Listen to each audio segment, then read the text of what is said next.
Hello dear students, welcome in ASC starter. Dear students, इस video में मैं आपसे कुछ इम्पोर्टेंट जो क्वेश्चन है वो डिस्कस करने जा रहा हूँ। ठीक है, तो पहले मैं आपको बता दूँ कि जो मैप आप देख रहे हैं ना, ठीक है, इस मैप की जो भी आपके क्लास 9th में जो इम्पोर्टेंट है ना, जो मैप में आपके पूछे जाएंगे, तो उसकी मैंने ऑलरेडी वीडियो बना दी है। ठीक है, अब इंग्लिश मीडियम वाले स्टूडेंट्स करेंगे सर हमारे लिए, तो देखिए मैं आपको बता दूं, आप इसी में से पढ़ लो क्योंकि नेम जो है सेम रहते हैं। जैसे अब मैं इसको बता दूं, जैसे इसका नाम एवरग्रीन फॉरेस्ट है ये, और ये है डेसिडस फॉरेस्ट, ये है माउंटेन, और ये है मैंग्रोव, और ये है डेजर्ट फॉरेस्ट है। ठीक है, तो ये मैं आपको दिखा रहा हूँ मैप, ये बताने के लिए कि बहुत से स्टूडेंट्स इस बात को लेकर कमेंट कर रहे हैं कि सर मैप की वीडियो आपने नहीं प्रोवाइड करी। देखिए मैप की वीडियो मैंने बना दी थी, ये आप सारे मैप देख रहे हैं। इसका ना पीडीएफ आप टेलीग्राम पे ले लीजिए। ठीक है, और जिन बच्चों को टेलीग्राम का नाम नहीं पता ना, एएससी स्टार्टर है। मैं सारे के सारे मैप इसमें दिखा तो रहा हूँ, ठीक है, लेकिन आपको ऐसे समझ में नहीं आएंगे। ठीक है, तो और समझने वाली वीडियो के लिए आप डिस्क्रिप्शन में प्लेलिस्ट मिलेगी, उसमें आप देख लेना। ठीक है, और मैप को रिवीजन आपको करनी है ना, तो आप जो है ना पीडीएफ को ले लें टेलीग्राम से। ठीक है, ये एक मैप वाला वीडियो था, मतलब अब मैं आपको और सारी इंपॉर्टेंट चीज़ें दिखा रहा हूँ और थोड़ा थोड़ा समझाता रहूँगा, वीडियो थोड़ी लंबी होगी। ठीक है, ठीक है, मैंने ना अच्छे से मैप समझा रखे हैं। ठीक है, आप वो वाली वीडियोस देख लेना। और बाकी ये दूसरा है, हिस्ट्री का है। ठीक है, इसमें सेंट्रल पावर जो फर्स्ट वर्ल्ड वार में थी। ठीक है, और ये जो है ना मित्र राष्ट्र है। ठीक है, और जो फर्स्ट वर्ल्ड वार में थे। ठीक है, और ये सेकेंड वर्ल्ड वार था उसकी, और ये ठीक है। तो और जो नास्ती था ना, नास्ती मतलब जो हिटलर ने अपनी पार्टी बनाई थी, उसने कहाँ कहाँ तक अपने आप को फैला दिया था, ये सब है। ठीक है, एक और मैं आप दिखा देता हूँ, ये कान्हा नेशनल पार्क मानस ये है। ठीक है, ये मेन देख लो कौन कौन से नेशनल पार्क है। ठीक है, और ये झीलें हैं। ठीक है, अब आगे देखो। देखिए उसके बाद मैं आपको बता दूं कि मैंने ये सैम्पल पेपर जो प्रैक्टिस पेपर है ना, इसकी वीडियो बनाई थी। ठीक है, हिंदी मीडियम और इंग्लिश मीडियम दोनों में बना रखी है। ठीक है, आपको सर आप इम्पोर्टेंट बता रहे हैं, मैं आपको देखो थोड़ा थोड़ा पहले सुन लो जो बता रहा हूँ, उसके बाद मैं आपको ज्योग्राफी के कुछ चैप्टर्स के इम्पोर्टेंट पढ़ाऊँगा। ठीक है, तो देखिए ये आपकी पैसेज आएगी, तो पैसेज को ध्यान से देखना और ध्यान से उसके आंसर करना। ठीक है, और 2 पैसेज आएंगी और आपका एक मैप आएगा। तो देखो आपका 11 नंबर का तो यही हो जाएगा। ठीक है, ओके, और मैप का जो पेज है ना वो आपसे स्कूल वाले ले लेंगे। ठीक है, आपके आंसर शीट पे ही अटैच हो जाएंगी। ठीक है, अच्छे से पेपर करना। अब आगे सुनो, अब मैं जो हूँ ना कुछ और डिस्कस करने जा रहा हूँ आपके साथ। देखिए ये हिस्ट्री का एक क्वेश्चन है, चेका क्या थी, इसका क्या कार्य था। तो चेका गुप्तचर पुलिस थी, बोल्शेविकों की आलोचना करने वालों को दंडित करती थी। ठीक है, चेका को बाद के वर्षों में OPPU अथवा NKVD का नाम दिया गया। बस अगर आपसे पूछ लेना चेका क्या थी, तो आप बोलना ये जो सीक्रेट पुलिस होती है ना वो थे। ठीक है, और बोल्शेविक की जो आलोचना करते थे उनको ये दंड देती थी। ठीक है, आपको मैंने रूस में पढ़ाया है चैप्टर, अच्छे से मैंने उसकी वीडियो बनाई थी। ठीक है, तो आपको याद रखना ये क्या थी, एक सीक्रेट पुलिस थी, गुप्तचर पुलिस थी। ठीक है, और ये वाइट्स कौन थे और निजी संपत्ति के विषय में उनका क्या विचार था। देखो जार समर्थकों को वाइट्स कहा जाता था, याद रखना, जो जार निकोलस था ना, ठीक है, उसके जो सपोर्टर थे उसी को वाइट्स कहते थे। ठीक है, और रूसी साम्राज्य के ज़्यादातर हिस्सों पर ग्रीन्स और वाइट्स का ही नियंत्रण था। ठीक है, याद रखना कि जो रूसी साम्राज्य था उस पर या तो ग्रीन्स का या वाइट्स का ही नियंत्रण था, कंट्रोल था। आगे देखो आप, देखिए उसके बाद ये क्वेश्चन है, लेनिन ने रूस की नई सरकार के सामने कौन कौन सी मांगे रखी थी। तो देखिए जो नई सरकार बनी थी उसने बोला युद्ध को बंद करो। ठीक है, भूमि जो है काश्तकारों को दे दो, बैंकों का राष्ट्रीयकरण कर दीजिए। ठीक है, और उसकी इसी मांगों को अप्रैल थीसिस भी कहा गया। ठीक है, अप्रैल थीसिस, याद रखना इस बात को। उसके बाद नेक्स्ट है अक्टूबर क्रांति क्या है। तो यह क्रांति का दूसरा दौर था। पुराने रूसी कैलेंडर के अनुसार ये क्रांति 25 अक्टूबर से प्रारंभ हुई और फरवरी क्रांति के बाद रूस की राजसत्ता केरेंस्की ने संभाली थी। मतलब जब फरवरी क्रांति हो गई थी ना, उसके बाद जो पावर थी वो केरेंस्की के हाथ में आ गई थी, परंतु वो जनता की इच्छाएं और आवश्यकता पूरी नहीं कर पाया। उद्योगों पर मजदूरों का अधिकार स्थापित न कर सका, किसानों को भूमि न दिला सका, इसलिए अक्टूबर में क्रांति चालू हो गई। ठीक है, तो याद रखोगे ना आप, अस्थायी सरकार को भंग कर दिया गया। ठीक है, और केरेंस्की देश छोड़कर भाग गया और शासन की जो डोर थी ना, भागदौड़, वो लेनिन के हाथ में आ गई। तो आप इसे मोटा मोटा इतना याद रख लेना कि ये 25 अक्टूबर में हुई थी रूसी कैलेंडर के हिसाब से। तो जो केरेंस्की की सरकार थी वो मजदूरों को अधिकार नहीं दिला पाई, किसानों को भूमि नहीं दिला पाई। ठीक है, इसलिए फिर वहाँ युद्ध हो गया, मतलब क्रांति हो गई और जो केरेंस्की था वो देश छोड़ के भाग गया और शासन की भागदौड़ जो है वो लेनिन के हाथ में आ गई। ठीक है, फिर नेक्स्ट क्वेश्चन हम लेते हैं, वाइमर गणराज्य के सामने क्या समस्याएं थी। तो जो वाइमर गणराज्य था, तो देखो पहला, उस पर वर्साई की अपमानजनक संधि पर हस्ताक्षर करवाए गए और संधि के फलस्वरूप उसे मित्र राष्ट्र को युद्ध की क्षतिपूर्ति के लिए सारा का सारा जो है ना उसके ऊपर दबाव डाल देगा। हालांकि आपने पढ़ रखा है ना, तो अपनी लैंग्वेज में लिख देना। ठीक है, और उसके उद्योगों व्यापार सारे पिछड़ गए, मुद्रास्फीति आ गई। ठीक है, और 1929 में महामंदी आ गई। महामंदी मतलब माल बिकने के लिए तैयार लेकिन खरीदने वाला कोई नहीं है, कई लाखों लोग बेरोजगार हो गए और सेना में भी असंतोष आ गया। ठीक है, और हिटलर का उत्कर्ष, मतलब हिटलर बढ़ने लग गया आगे की ओर। तो ये जो वाइमर गणराज्य था उसके सामने प्रॉब्लम्स आ गई थी, और भी बहुत सारी थी। ठीक है, आपने सपोर्ट से किया है तो सपोर्ट से ठीक है, बाकी मैंने हिस्ट्री की वीडियो बनाई थी उसमें से किया तो कोई बात नहीं। ठीक है, ये थोड़ा थोड़ा एक्स्ट्रा जो भी है मैं आपको बता रहा हूँ। फिर ये नास्तिक सोच के खास पहलू कौन से थे, मतलब जो नास्तिक विचारधारा थी ना उसकी खास बातें क्या थी। उसने मोटा मोटा अलग लो कि उसने समानता की बात नहीं करी। ठीक है, उसने वंशानुक्रम की बात करी और इसमें बोला कि जो नीली आंखों वाले नॉर्डिक जर्मन है वो तो श्रेष्ठ है और जो यहूदी है वो सबसे हीन है। और उसका मानना था कि श्रेष्ठ प्रजाति जीवित रहनी चाहिए, जो हीन प्रजाति है उसको नष्ट हो जाना चाहिए। ठीक है, और हिटलर को वो मसीहा मानते थे। ठीक है, और वो ये मानते थे कि जनता को जो अनेक प्रकार की समस्याएं विपत्तियां उसको छुटकारा दिलाने वाला केवल हिटलर ही है।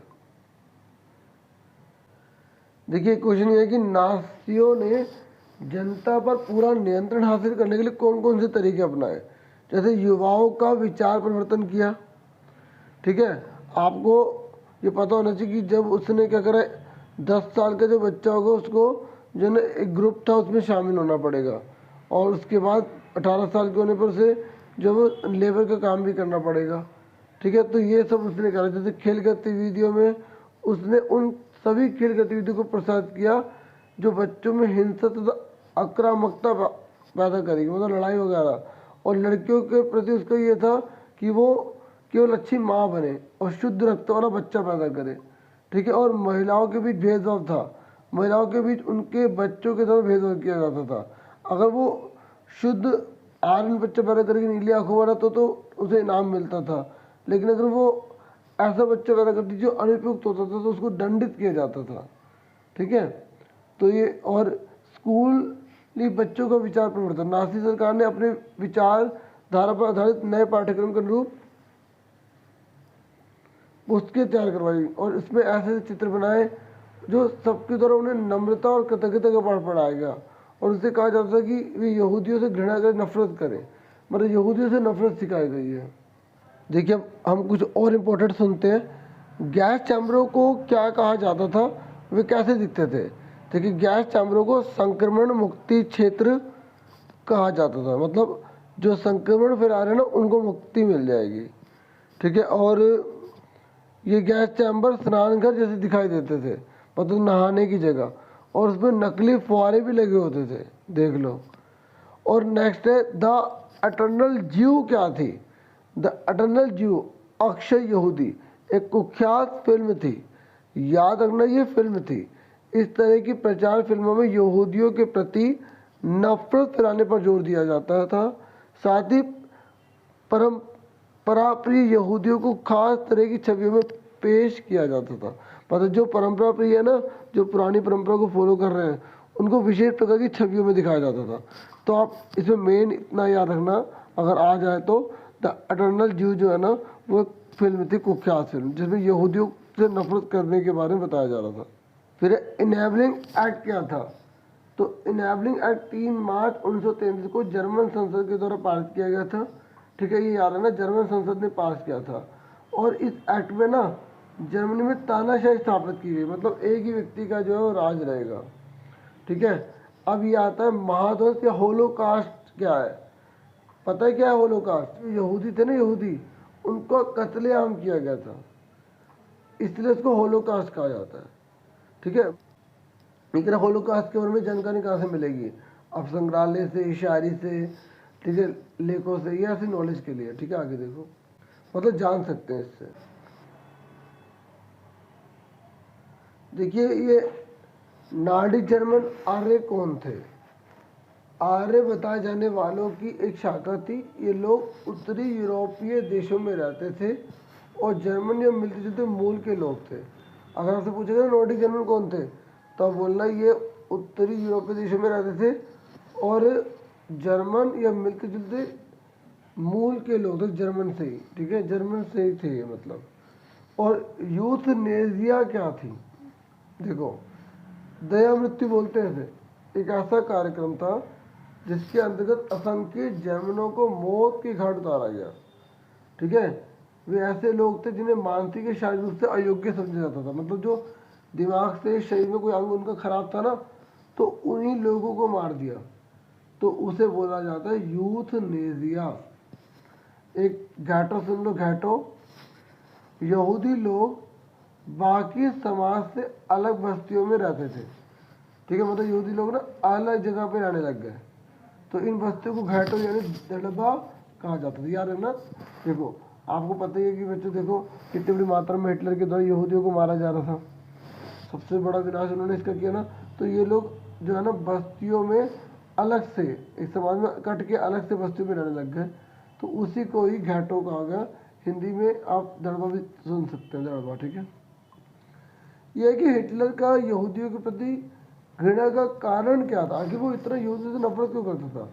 देखो, यहूदियों के प्रति हिटलर की घृणा को तो नस्ल के छद्म वैज्ञानिक सिद्धांतों पर आधारित थी। इस नफरत में यहूदी समस्या का हल धर्मांतरण से नहीं निकल सकता था। हिटलर की दृष्टि में इस समस्या का सिर्फ एक ही हल था, यहूदियों को पूरी तरह से खत्म कर दिया जाए। ठीक है, देखो इसमें बताया जा रहा नहीं है कि यहूदियों के प्रति हिटलर की घृणा तो नस्ल के छद्म वैज्ञानिक सिद्धांतों पर आधारित थी। मतलब वो चाहता था कि जो हिटलर की जो नस्ल के लोग हैं वो तो रहें, बाकी कोई और नस्ल ना रहे। तो इसी वजह से वो उनसे नफरत करता था, बड़ी मात्रा में उन्हें मरवा दिया। ठीक है, बाकी वो उनके प्रति ये भी सोचता था, इसमें लिखा है, आप लिख सकते हैं कि वो सूदखोर होते हैं, बहुत ज़्यादा लोगों को लूटते हैं, इन पर दया नहीं होती, तो ऐसी जाति को रहने का कोई अधिकार नहीं है। ठीक है, फिर है ये कंसंट्रेशन कैंप क्या थे? कंसंट्रेशन कैंप एक ऐसे स्थान थे जहां बिना किसी कानूनी प्रक्रिया के लोगों को कैद रखा जाता था। ठीक है, बस इसे इतना रख लो। इसमें ना कटीले तार थे। और हठाल मार शाक्त कौन था? हठाल मार शाक्त हिटलर का अर्थशास्त्री था। ठीक है, इतना रख लो। और त्रिपक्षीय संधि का क्या अर्थ है? मतलब 3 जनों के बीच में हुई थी। जर्मनी ने इटली और जापान के साथ एक संधि की थी, और ये संधि ना त्रिपक्षीय संधि कहलाई, इतना जान लो बस। देखो, अगर मार्क्स से रिलेटेड कोई भी क्वेश्चन आ जाए तो आप बता देना वो समाजवाद को मानता था, वो पूंजीवाद को नहीं चाहता था, क्योंकि पूंजीवाद के जो लोग होते हैं वो अधिक से अधिक लाभ कमाना चाहते हैं, मुनाफा कमाना चाहते हैं। और अगर वो मुनाफा कमाएंगे तो मजदूरों की स्थिति अच्छी कभी नहीं हो सकती और मजदूरों को शोषण होता रहेगा। ठीक है, तो वो इसलिए पूंजीपतियों के ना खिलाफ था। ठीक है, और लेबर पार्टी की स्थापना कब और किसके द्वारा हुई? तो लेबर पार्टी की स्थापना 1905 ईस्वी में इंग्लैंड में हुई थी। ठीक है, लेबर पार्टी की स्थापना 1905 में इंग्लैंड में हुई थी। इसकी स्थापना ब्रिटेन के समाजवादी और ट्रेड यूनियन आंदोलनकारियों की मदद से हुई थी, ठीक है। और ये कह रहे रूसी क्रांति का मतलब क्या होता है, तो देखो 1917 की अक्टूबर क्रांति के जरिए रूस की सत्ता पर समाजवादियों ने कब्जा कर लिया। फिर फरवरी 1917 में राजशाही के पतन और अक्टूबर की घटनाओं को ही रूसी क्रांति कहा जाता है। मतलब रूस में जो क्रांति हुई ना वो पूरा का पूरा रूसी क्रांति कहलाया। तो 1917 में जो अक्टूबर क्रांति के जरिए रूस की सत्ता पर जो समाजवादियों को कब्जा करना ना वही रूसी क्रांति है। मतलब क्रांति का विरोध करके जो राजा का शासन था ना तानाशाही उसको हटा दिया गया। तो पहले फरवरी 1917 में राजशाही का पतन हुआ, फिर अक्टूबर में क्रांति चलती रही, तो सारी की सारी रूसी क्रांति कराई, ठीक है। बाकी अपने सपोर्ट से करेगा तो वही वाला भी याद रखना, ठीक है। ये छोड़ो, देखिए मैंने आपको बताया था ना कि जो रूस है उसकी संसद कौन सी थी, ड्यूमा, ठीक है। ऐसे ही आपको पता होना चाहिए जो रिस्टॉग है ना वो जर्मन की संसद थी, ठीक है। देखिए मैंने अभी वीडियो तो मैंने से और बड़ी करनी थी, बनानी थी, ठीक है। तो मैं ना अभी क्या करता हूँ इसको पार्ट में आपको प्रोवाइड कर देता हूँ, ठीक है। और एक और वीडियो में बना दूँगा, हो सकता है आपके पास नोटिफिकेशन ना जाए, ठीक है। तो आप चैनल पर जाके देख लेना 1-2 घंटे बाद, ठीक है। तो ये मैं जो आपको दिखा रहा हूँ सॉल्यूशन है, मैंने हिंदी वीडियो और इंग्लिश वीडियो दोनों अच्छे से बना रखी है, आप वीडियो ज़रूर देख लेना, ठीक है। कल आपका पेपर है, ठीक है। आपको ऑल द बेस्ट, अच्छे से पेपर करना, ठीक है। और देखो क्वेश्चन पढ़ के ना उसके आसपास जो भी समझ में आए वो लिख देना, ठीक है। जैसे अगर किसी ने थोड़ा बहुत तो पढ़ाई होगा, नहीं तो क्वेश्चन में जो पूछा उसी शब्द को समझ के उसको एक्सप्लेन कर देना, ठीक। देखिए एक बात और कि जब भी आप एसएसटी में क्वेश्चन कर रहे हैं ना तो पॉइंट लिख के एक्सप्लेन करना ताकि आपको फुल मार्क्स मिल जाए, ठीक है। और वर्ड्स लिमिट जो लिखी है उसके आसपास ही जो है अच्छे से क्वेश्चन करना, ठीक है। चलो मैं आपको नेक्स्ट वीडियो में जो है वो कुछ इंपॉर्टेंट क्वेश्चन और प्रोवाइड करता हूँ।